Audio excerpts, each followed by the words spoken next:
दोस्तों वैसे तो भारत एक से बढ़कर एक घातक हथियारों को बना रहा है। हमने आपको तेजस के बारे में बता ही दिया है, जो 5वीं पीढ़ी के लड़ाकू विमानों को भी टक्कर दे रहा है। दुनिया की एक बड़ी पसंद बनता जा रहा है, क्योंकि यह सुपरसोनिक रफ्तार से उड़कर अपने दुश्मनों के आंखों के सामने ओझल हो जाता है। इतना ही नहीं, तेजस को खरीदने के लिए तो अमेरिका जैसे बड़े देश भी आगे आ रहे हैं। लेकिन दोस्तों, जो देश तेजस को देखते ही भारत की असली ताकत का अंदाजा लगा रहे हैं, वो देश पूरी तरह से गलत है। क्योंकि तेजस तो भारत के लिए सिर्फ शुरुआत है। भारत ने फ्रांस से राफेल विमानों को खरीदा, लेकिन राफेल जितना ताकतवर है, उससे भी ज्यादा ताकतवर लड़ाकू विमान को भारत बनाने की ताकत रखता है। दोस्तों, चीन और पाकिस्तान जैसे दुश्मनों को देखते हुए भारत को तुरंत ही ऐसे विमान की जरूरत थी जो दोनों ही देशों का मुकाबला कर सके।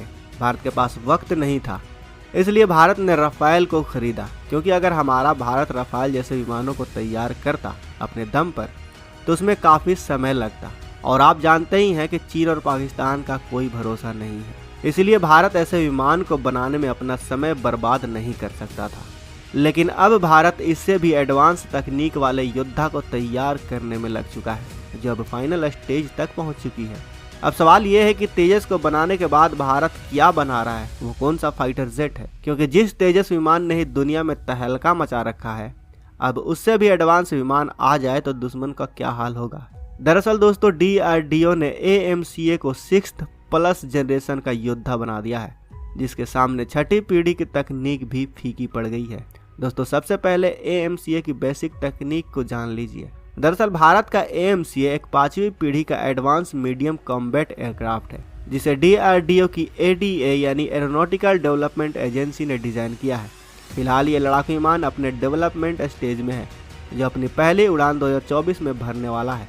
वहीं साल 2030 से इसे वायुसेना और नौसेना को सौंपना शुरू कर दिया जाएगा। इस लड़ाकू विमान की मैक्सिमम स्पीड 2.1 मैक यानी 2600 किलोमीटर प्रति घंटा की होगी। यानी भारत का यह लड़ाकू विमान 1 घंटे में भारत से UAE की दूरी तय कर सकता है। एक बार अपने फ्यूल टैंक को फुल करने पर यह एयरक्राफ्ट 3200 किलोमीटर की दूरी तक जा सकता है। वहीं इस विमान की कॉम्बैट रेंज यानी युद्ध करने की क्षमता 1620 किलोमीटर की होगी। इस एयरक्राफ्ट में दुश्मन सेना के एयरबेस, उनके ऑपरेशन फैसिलिटी और उनके विमानों को बर्बाद करने का पूरा असला बारूद लगाया जाएगा। इसके साथ ही एयरक्राफ्ट में एक रॉकेट पोर्ट भी लगा होगा, जिसमें अस्त्र जैसी हवा से हवा में मार करने वाली और रुद्रम जैसी एयर टू सरफेस मिसाइल होगी।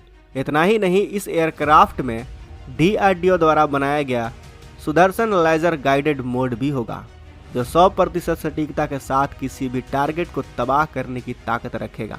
दोस्तों, AMCA एक मल्टी रोल एयरक्राफ्ट होगा, यानी इसका मतलब यह है कि इस एयरक्राफ्ट की मदद से अलग अलग तरह के मिशन को अंजाम दिया जा सकेगा।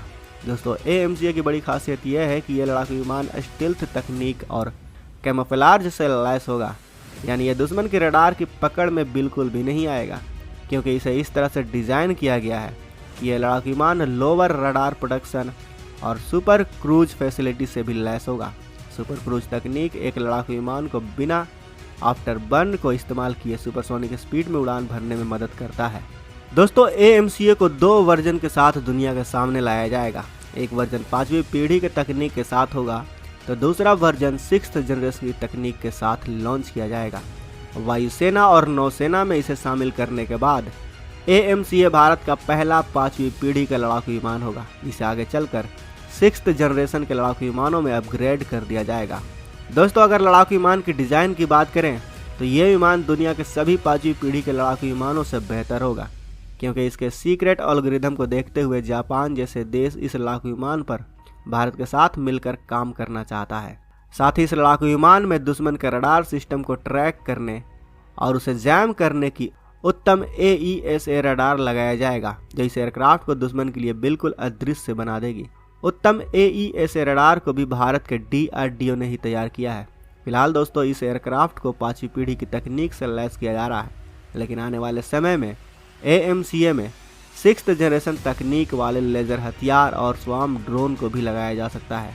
दोस्तों, भविष्य में लगने वाले ड्रोन को कुछ इस तरह से बनाया गया है ताकि वो दुश्मन को पहचान सके और उन पर जोरदार हमला कर सके। इसके अलावा इसमें लगने वाले सभी ड्रोन आत्मघाती होंगे, जो दुश्मन के ऊपर गिरकर उनका नामो निशान मिटा देंगे और साथ ही ये भारतीय वायुसेना का पायलट को भी बचा सकेंगे। भारतीय वायुसेना के पायलट के निर्देश पर चल सकेंगे। तो दोस्तों, आपका छठी पीढ़ी के AMCA के बारे में क्या कहना है, हमें कमेंट बॉक्स में अवश्य बताएं। वीडियो अच्छी लगी हो तो वीडियो को लाइक करें, अपने दोस्तों के साथ शेयर करें, और अगर आपने अभी तक इस चैनल को सब्सक्राइब नहीं किया तो इस चैनल को सब्सक्राइब कर लें। साथ ही बगल में जो बेल आइकन का बटन है उस पर ऑल पर भी क्लिक कर लें, ताकि हमारी किसी भी वीडियो को आप मिस ना कर सकें। मिलते हैं अगले वीडियो में। जय हिंद, जय भारत।